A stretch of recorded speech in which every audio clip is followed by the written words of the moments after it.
dapat kayong purihin at sabahin at bigyan ng kalwalan ng Diyos. Salamat po sa umaga ito. Salamat po sa mensahe mo sa amin, Panginoon. Kaya mapunin mo ang puso namin ng kagalakan, kapayapaan, habang kami nakikinig ng iyong mga salita. Salamat po sa Banal na Espiritu. Siya mag-uwi sa amin, mag-guide, Panginoon. Kaya kami, Panginoon, ay patuloy na makakawaan ang iyong mga salita sa umaga. Salamat po, Ama, sa iyo lahat ng kapulihan. Kaya wala iyan sa pangalan ni Jesus.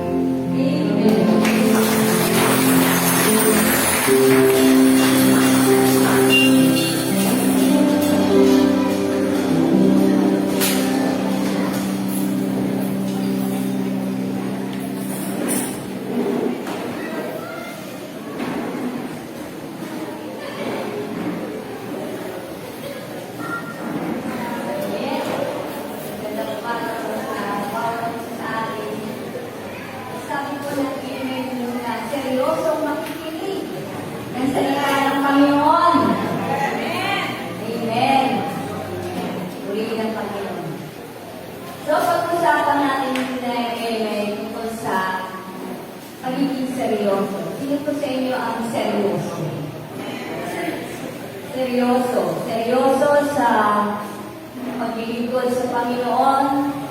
Seryoso sa pagsunod sa mga utos ng Panginoon. Ayan. Ang ating mga teksto sa umagang ito ay matatagpuan mo sa Matthew 17:20.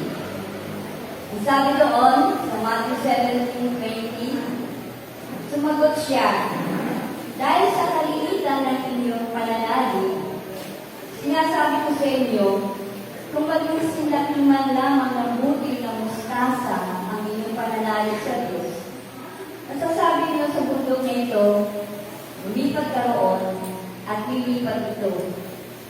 Walang bagay na hindi ninyo mapangyayaran. So, yung talatang to ay nagsasalita tungkol sa kaseryosohan sa Panginoon. Binibigyan din dito yung pananampalataya, pamagitan ng pagsunod at takot sa ating Panginoon. So, talagang may kaseryosohan tayo na sumunod sa Panginoon. Andun din yung takot, may pagkatakot sa ating Panginoon at lubos na pagtitiwala sa ating Panginoon. Dito sa talatang ating binasa, sinabi ng Panginoon, dahil sa kalilitan ng inyong pananalig, sino sinasabihan ng Panginoong Yesus dito? Yung kanyang mga alagad. Yung kanyang mga alagad. Ano ba ang kwento nito? Bakit nasabi ng Panginoon sa mga alagad na napakaliit ng inyong pananalig? Bago dito, ang Panginoong Yesus po ay nagpunta sa isang mataas na bundok kasama ang kanyang tatlong alagad. Si Pedro, si Juan, at si Santiago. Umakyat sila kasama ang Panginoong Jesus sa isang mataas na bundok. Pagbaba nila, so dahil tatlo ang kasama ng Panginoong Jesus, tatlong alagad, nag-iwan sa baba yung siyam na alagad. Kasi diba 12 disciples sila?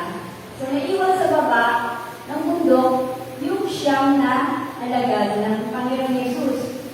At pagbaba nila, nakita ng Panginoon ang kanyang mga alagad na napapalibutan ng maraming tao. May kakabulong, kaya tinanong niya ano ang nangyayari. So, lumapit sa kanya ang isang lalaki at sinabi, Panginoong Yesus, yung aking anak ko ay inaalihan ng masamang espiritu. Hindi ko siya makarinig, hindi siya makapagsalita. Kaya dinala mo po siya sa inyong mga alagad upang pagalingin. Pero hindi po nila napagaling ang aking anak. Kaya nasabi ng Panginoon ito, napakaliit na inyong pananalig.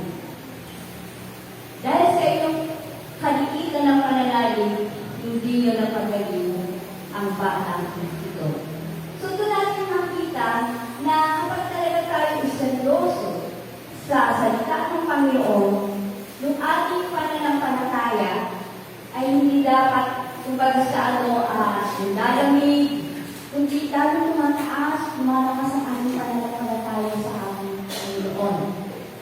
Kaya, makita natin dito na bakit yung siyam na alagad ay hindi nila napagaling yung batang inaalihan ng masamang espiritu. So, ano kaya ang mararamdaman ng ating Panginoon na kung tayo ay mismo ay naging pabaya sa ating personal walk at nakakita natin ang pananalangin. So, makita natin dito na ang Panginoong Yesus ay talagang kumbaga sa minsan talaga nasesermonan tayo di ba? Sinasabi natin, meron tayong pananampalataya.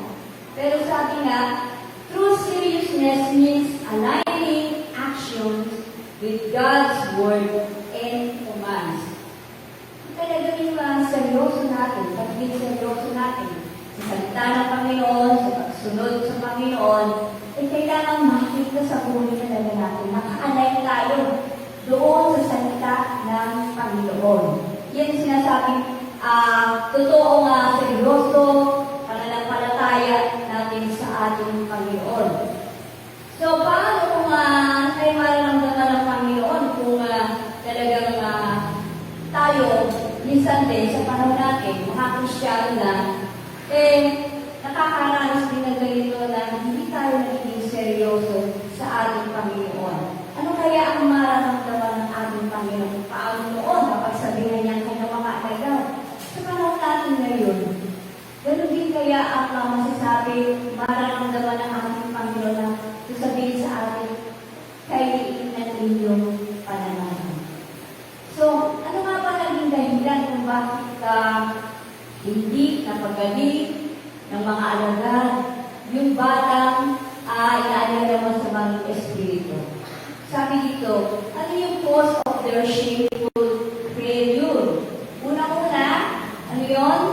Lack of faith. So, kung wala ng pananampalataya, kaya sabi niya, dahil sa kailitan na yung pananalig, diba? Kailitan na yung pananalig, hindi nyo napaalis yung masamang espiritu. Sabi sa Matthew 17:20, 17:20 po yan. Hindi po yung 1. 17:20 po yung kasama po din sa ating text sa Matthew 17:20 na napakaliit ng inyong pananalig. Ayan, sabi nga, yung kanila pananampalataya ay parang nananamlay, humihina na. Yung kaya hindi nila nakalaya sa masamang espiritu. Yung pananalig nila, nangangamlay na, nanghihina. Di ba? So, yung kaya talaga, kailangan talaga yung faith natin na i-exercise natin araw-araw yung ating pananalig sa Diyos. So, sabi nga, na ang Panginoong Yesus ay talagang hinahanapan tayo. Sabi natin, yung pananampalataya tayo. Pero hinahanap pa rin ng Panginoon, yung pananampalataya natin na talagang masigli, mataintig, na pananalig sa Kanya. So, bakit natin, mga alagad na ito, binigyan naman talaga ng pasuri. Binigyan ng kapangyarihan para magamit sa mga ganitong sitwasyon, sa mga pagpapagaling, sa mga may sakit. So, bakit hindi nila napagaling yung bata? Dahil nga sa kawalan nila ng kanilang pananampalataya. O kaya, yung sinasabi na ang Panginoon kasi umalis. Maaaring sa absence ng Panginoon, kung sa naiwan sila, or nagsiselos dahil kung naiwan sila, ang kasama na ng Panginoon yung tatlong alagad. So, yung kanilang pananampalataya ay parang naglalamig pa, isigla nila, nawala. at yung kanilang pananampalataya ay na weekend, yung buksan doon, nanghihina. So, iyon. So, tama natin yung resulta ng kanilang kailan ng kanilang pananalig. So, yan, lack of faith.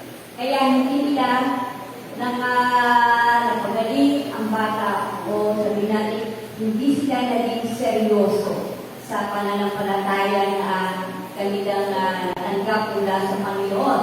Ano pa yung dahilan? Bakit hindi na magaling ang bata?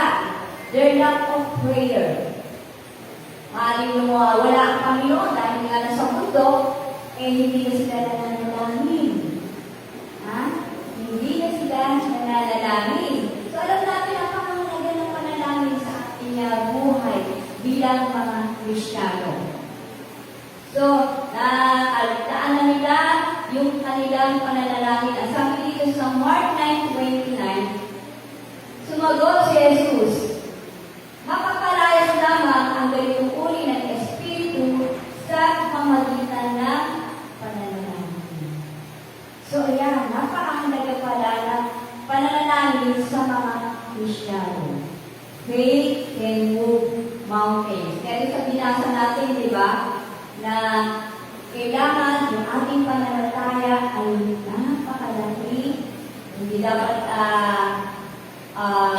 lumiliit, hindi dapat tayo nalalamlay sa ating pananalig sa Panginoon. So, kailangan natin talaga yung pananalangin araw-araw upang sabi nga, maging malakas tayo, maging handa tayo sa lahat ng mga darating pa ng mga pagsubok sa ating buhay.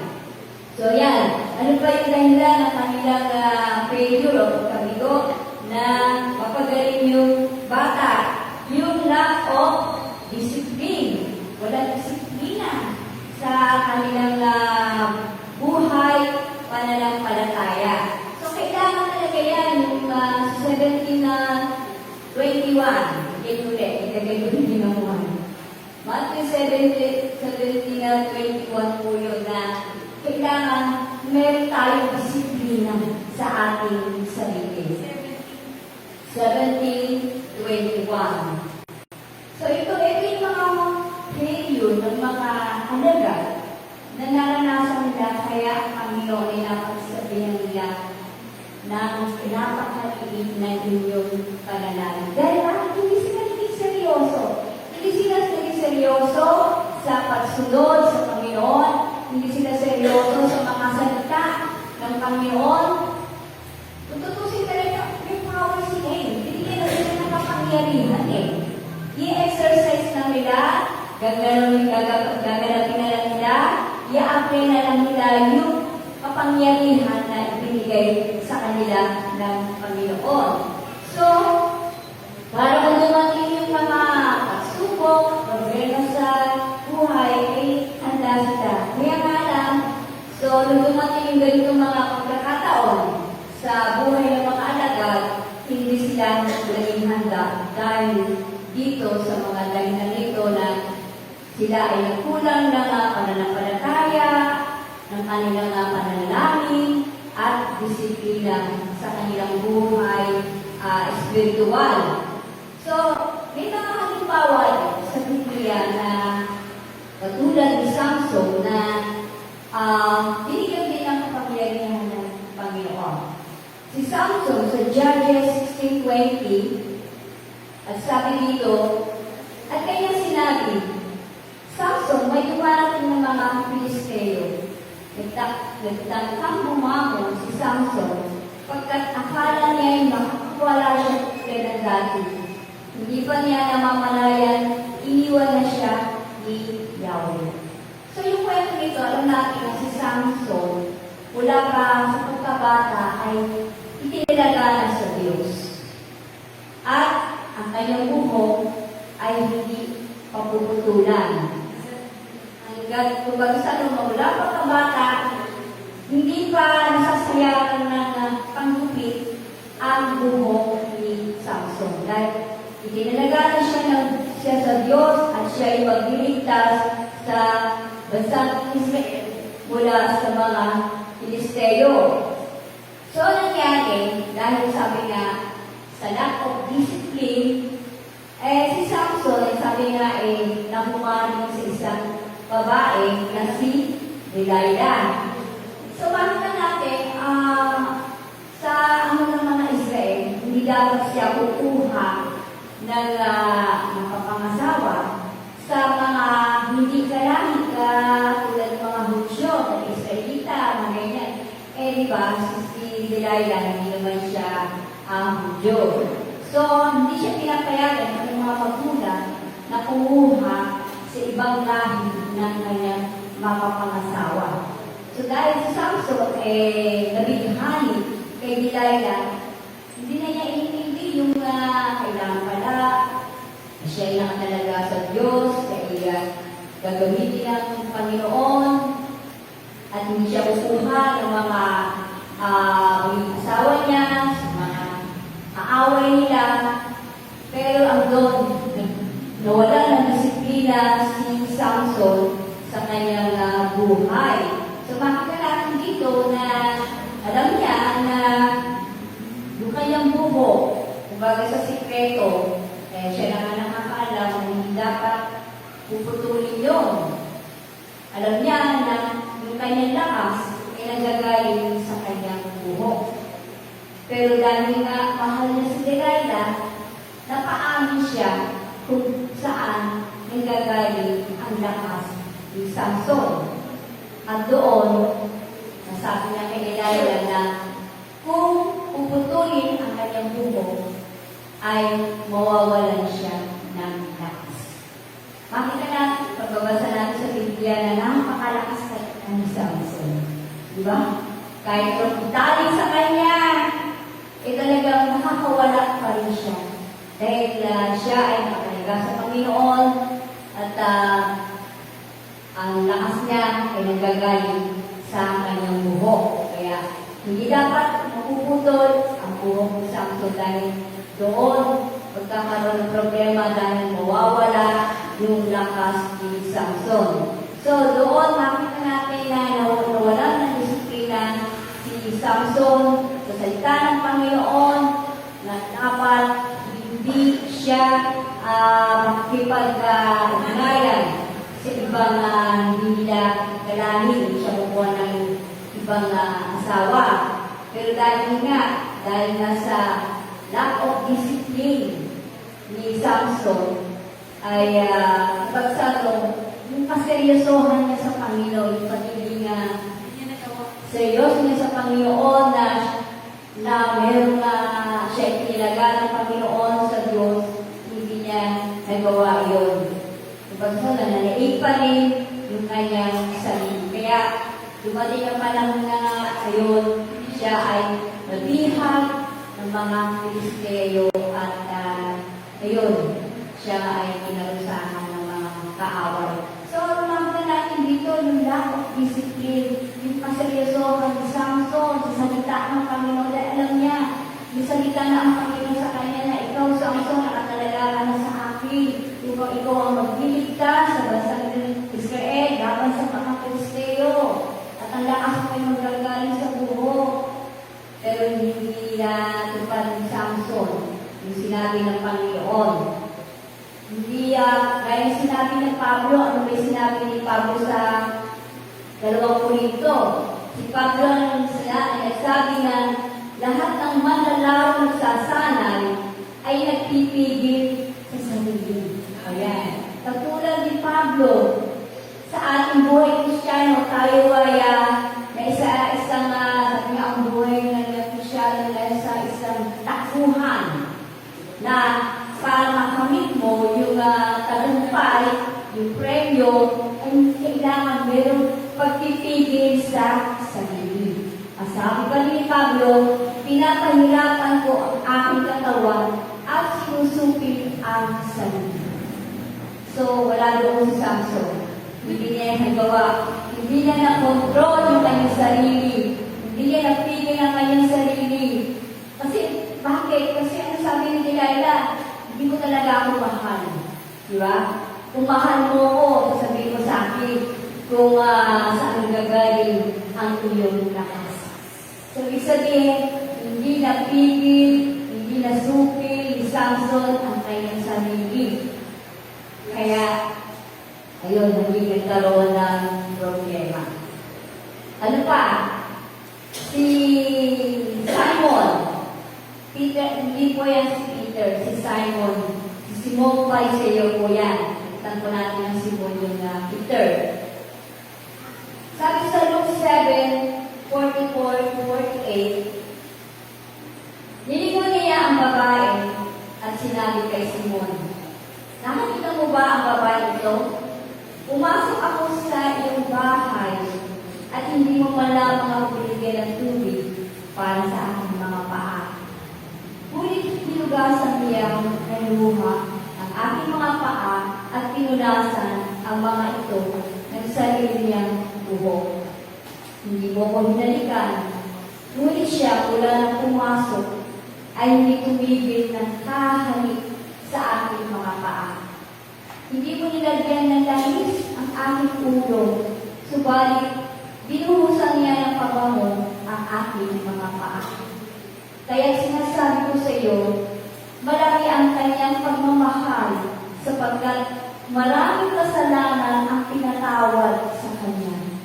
Ngunit ang pinatawad ng kaunti ay kaunti rin ang pagmamahal. Yung kwento po ito yung panahon na ang Panginoong Yesus ay naimbita sa bahay ni Simon na Pariseo na kumain. So, nabalitaan itong babaeng itong babaeng ito isang makasalanan. Nabalitaan niya na naandun ang Panginoong Yesus.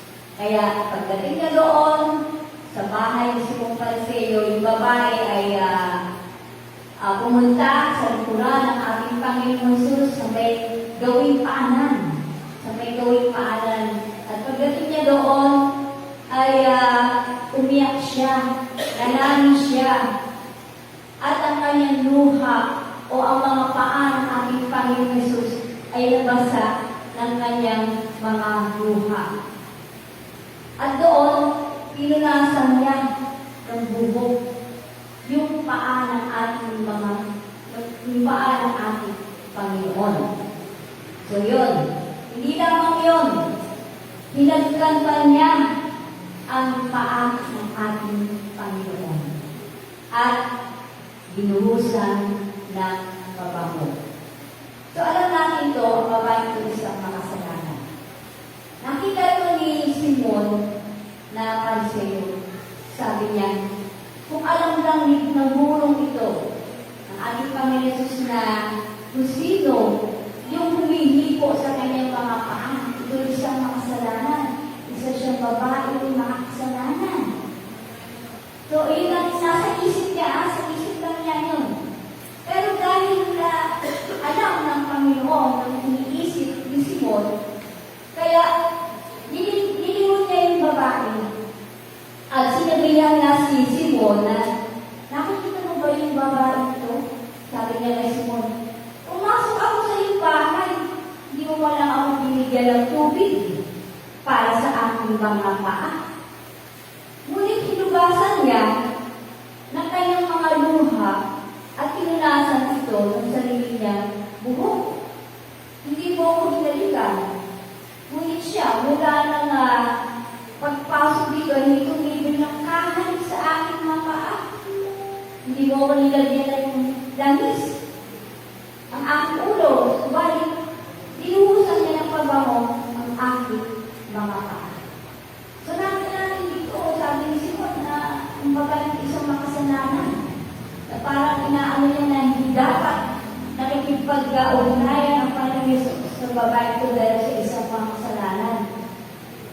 Pero ang sagot ng Panginoon, kaya sinasabi ko sa iyo, malaki ang kanyang pagmamahal sa ating pagsunod sa ating Panginoon. Nakapalog din doon yung ating pagmamahal kay Lord. Kaya, kung sinasabi mo seryoso ka sa paglilingkod sa Panginoon, seryoso ka sa pagsunod sa Panginoon, kasama doon yung pagmamahal natin sa Panginoon. Yung pagsunod, pagmamahal. Kaya makita natin dito, dahil nga ang babae sa mga kasalanan, makasalanan siya, pero sabi niya, yung malaki niyang pagmamahal, ay ito yung naging katuparan na pinatawag na ang marami niyang kasalanan. Ay pakita ng babae ito yung kanyang pagiging seryoso sa Panginoon, sa pamagitan ng ginawa niya, paglilingkod sa ating Panginoon Yesus. Yung malaki niyang pagmamahal, sabi niya, ay sabi ng Panginoon, ay nakatawag o patunay, yung malaking pagmamahal ng babae ito ay patunay na tinatawag na yung malaki niyang kasalanan. At sabi dito, tinatawag ng kaunti ay kaunti rin ang pagmamahal. So yung tinatawag ng kaunti o ang tinatawag ng kaunti ay kaunti rin ang pagmamahal. Di ba nagbigay ng talinghaga ang Panginoon si Simon? Nasabi niya, meron isang nagpakautang sa 2 tao, isang may utang na 500 denaryo at isang 50 denaryo, pero yung nagpakautang, pareho niyang tinatawag. Kaya tinanong niya si Simon, sino yung mas higit na nagmamahal sa Panginoon? Ang sumagot si Simon, siyempre po yung pinakamalaking may utang. Ang malaking mas nagmamahal sa ating Panginoon. So, ibig sabihin, ang Panginoon, pinapakita niya na ang pagpapatawad, wala siyang pinipili. Kung malaki yung kasalanan mo, maliit ang kasalanan mo, pareho may patatawarin.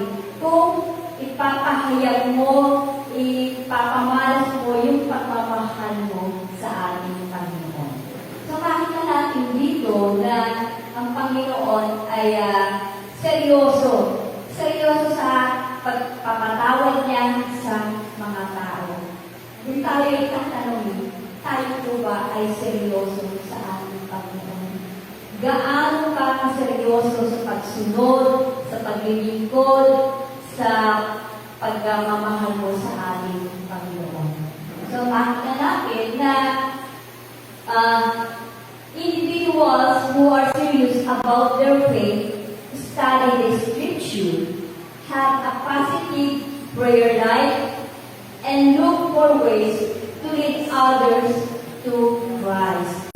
Yan po yung mga tao na seryoso sa Panginoon, na talaga na nag-aaral, nagbabasa, ng banal na kasulatan, at nandun yung pananalangin, nandun yung kanyang pag-aakay ng mga kaluluwa sa paanan ng ating Panginoon. So, to take God seriously means to take His Word seriously.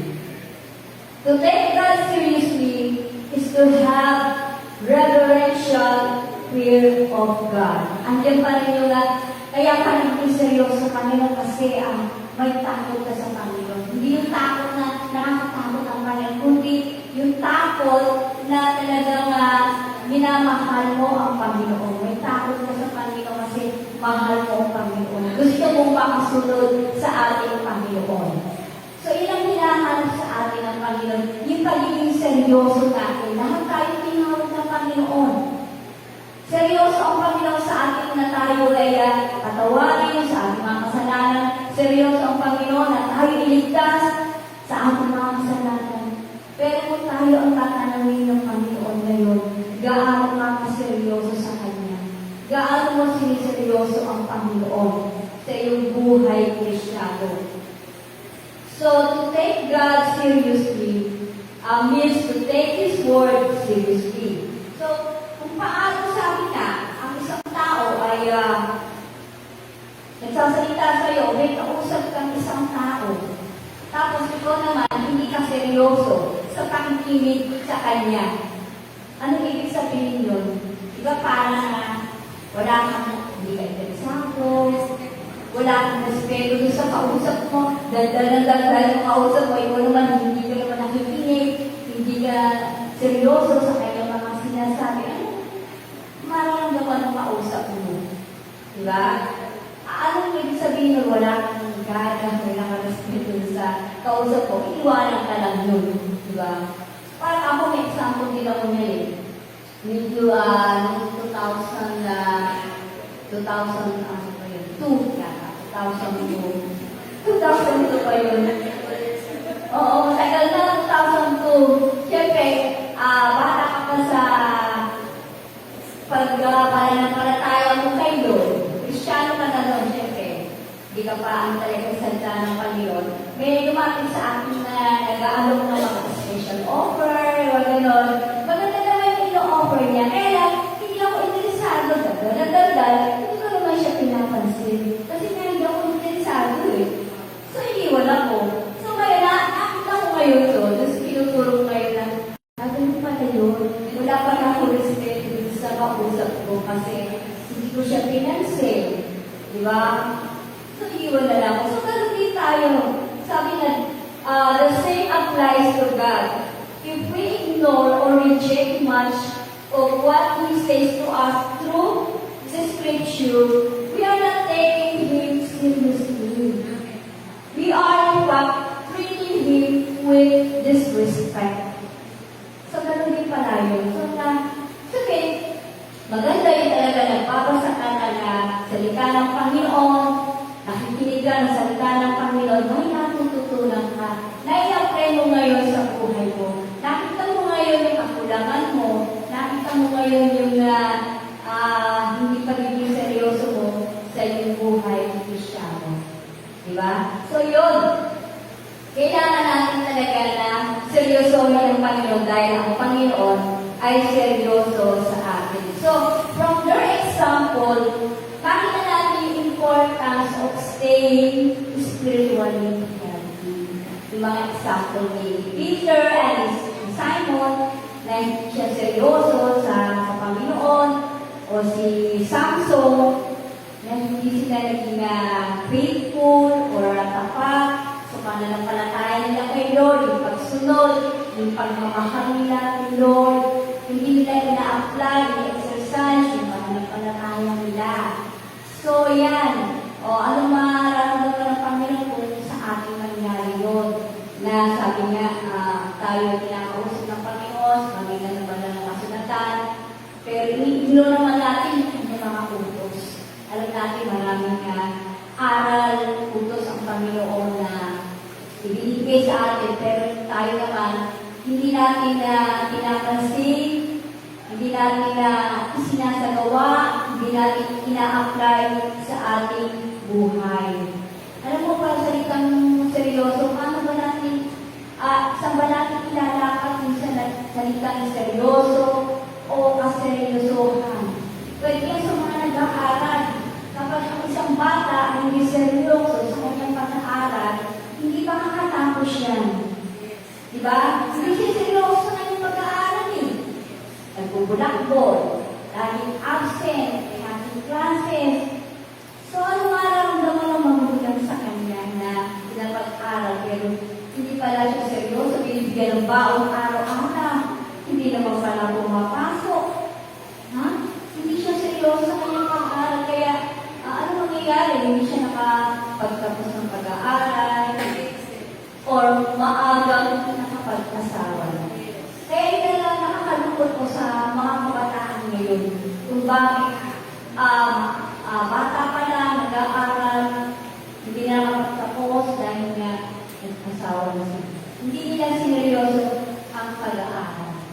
Ganun din sa mga trabaho natin. Kapag hindi ka naging seryoso sa trabaho mo, ano mangyayari? Pwede nga, imbis na ma-promote ka, iba sabihin mo, ba't hindi na ako na nataas yung posisyon?